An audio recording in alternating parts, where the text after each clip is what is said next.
Assalamualaikum warahmatullahi wabarakatuh. Perkenalkan, nama saya Sarmila dari Program Studi Pendidikan Ekonomi Fakultas Keguruan dan Ilmu Pendidikan Universitas Mula Warman. Baik, pada kesempatan kali ini saya ingin memenuhi tugas strategi pembelajaran, di mana seorang guru menyampaikan materi dengan menggunakan metode ceramah. Materi yang saya akan bawakan yaitu teori ekonomi makro. Dalam dunia perekonomian, kita pasti tidak asing dengan istilah dua teori ekonomi yang berpengaruh dalam jalannya perekonomian, yaitu teori ekonomi mikro dan teori ekonomi makro. Namun, dalam pembahasan kali ini, saya akan berfokus pada teori ekonomi makro. Pada dasarnya, teori ekonomi makro adalah sebuah teori yang membahas tentang segala peristiwa atau masalah-masalah dan fenomena yang terkait dengan ekonomi secara keseluruhan maupun dalam ruang lingkup yang besar. Ekonomi makro juga merupakan bagian dari ilmu ekonomi yang memfokuskan kajiannya terhadap mekanisme kerja perekonomian suatu negara atau bangsa secara keseluruhan. Adapun tujuan ekonomi makro itu sendiri adalah untuk mengerti dan memahami peristiwa atau kejadian seputar perekonomian dan berusaha untuk membuat suatu rumusan yang menjadi solusi untuk memperbaiki kebijakan ekonomi yang ada pada suatu negara atau bangsa itu sendiri. Di Indonesia sendiri, ekonomi makro mempunyai tujuan yang pertama, meningkatkan pendapatan nasional. Dengan mengetahui pendapatan nasional Indonesia, pertumbuhan ekonomi negara ini bisa teratur dengan baik. Selain itu, kebijakan-kebijakan ekonomi yang efektif dan efisien dapat meningkatkan pendapatan nasional Indonesia secara signifikan. Yang kedua yaitu membuka kesempatan lapangan pekerjaan. Tujuan lainnya perekonomian makro di Indonesia adalah untuk membuka kesempatan lapangan pekerjaan dengan adanya peningkatan peluang untuk mendapatkan kesempatan kerja. Peningkatan kapasitas produksi secara nasional dapat meningkat. Kebijakan makro juga bisa diterapkan di Indonesia agar dapat mengajak para investor untuk menanamkan modal atau berinvestasi sehingga terciptanya lapangan pekerjaan.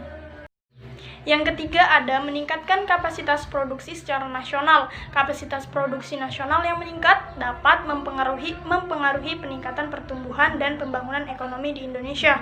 Untuk meningkatkan kapasitas produksi secara nasional, perbaikan situasi investasi dalam negeri bisa memberikan pengaruh yang positif terhadap peningkatan kapasitas produksi.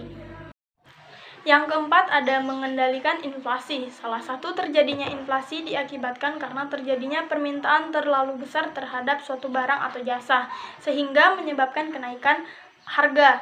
Jika inflasi terjadi, pertumbuhan perekonomian di Indonesia akan terhambat dan berpengaruh pada kenaikan harga barang yang sangat tinggi, peningkatan pengangguran, serta penurunan nilai mata uang. Penerapan kebijakan makro seperti politik pasar terbuka, cash ratio, hingga politik diskonto sangat diperlukan untuk mencegah lajunya inflasi. Yang kelima yaitu menjaga kestabilan ekonomi. Analisis perekonomian makro di Indonesia juga bertujuan untuk menjaga kestabilan perekonomian negara di Indonesia. Kestabilan perekonomian sangatlah penting agar para pelaku ekonomi memiliki kepercayaan untuk berinvestasi di Indonesia. Tercapainya stabilitas perekonomian di Indonesia terjadi ketika variabel ekonomi makro, tingkat permintaan, persediaan, dan neraca pembayaran seimbang. Penerapan kebijakan ekonomi berupa perbaikan fungsi pasar dan perbaikan di sektor industri, pertanian, keuangan, dan lain-lain yang harus dilakukan untuk mencapai kestabilan ekonomi. Yang keenam yaitu menyeimbangkan neraca pembayaran luar negeri.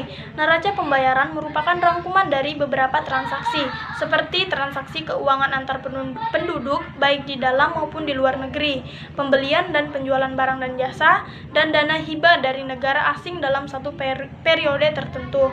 Neraca pembayaran luar negeri harus seimbang guna menghindari terjadinya defisit neraca pembayaran luar negeri. Baik, itu tadi beberapa tujuan ekonomi makro yang ada di Indonesia. Kemudian kita berlanjut ke pembahasan kebijakan apa saja yang dimiliki oleh ekonomi makro. Yang pertama ada kebijakan fiskal, di mana kebijakan fiskal adalah Kebijakan yang mengatur pendapatan dan pengeluaran dari suatu negara. Pendapatan negara dapat dihasilkan dari pemungutan pajak yang dilakukan oleh setiap warga negara. Selain itu, pendapatan negara juga dapat dihasilkan dari non pajak seperti denda, lelang, gratifikasi, dan pemberian dari negara lain.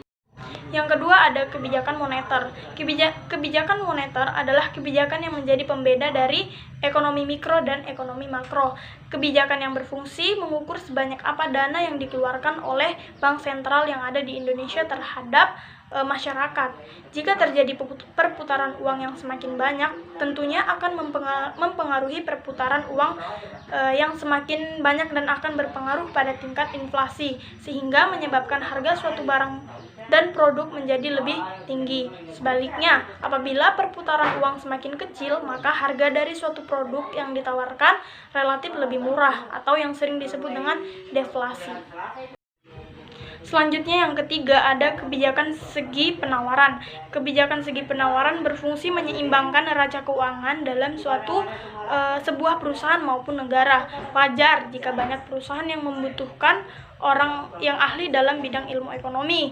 Dengan ilmu tersebut diharapkan segala pengelolaan keuangan terutama yang berkaitan dengan produksi dapat ditekan seoptimal mungkin dan tetap dapat menyeimbangkan kualitas produk sehingga produk yang dihasilkan dapat lebih berkualitas.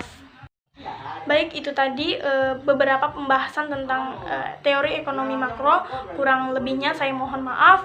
Wassalamualaikum warahmatullahi wabarakatuh.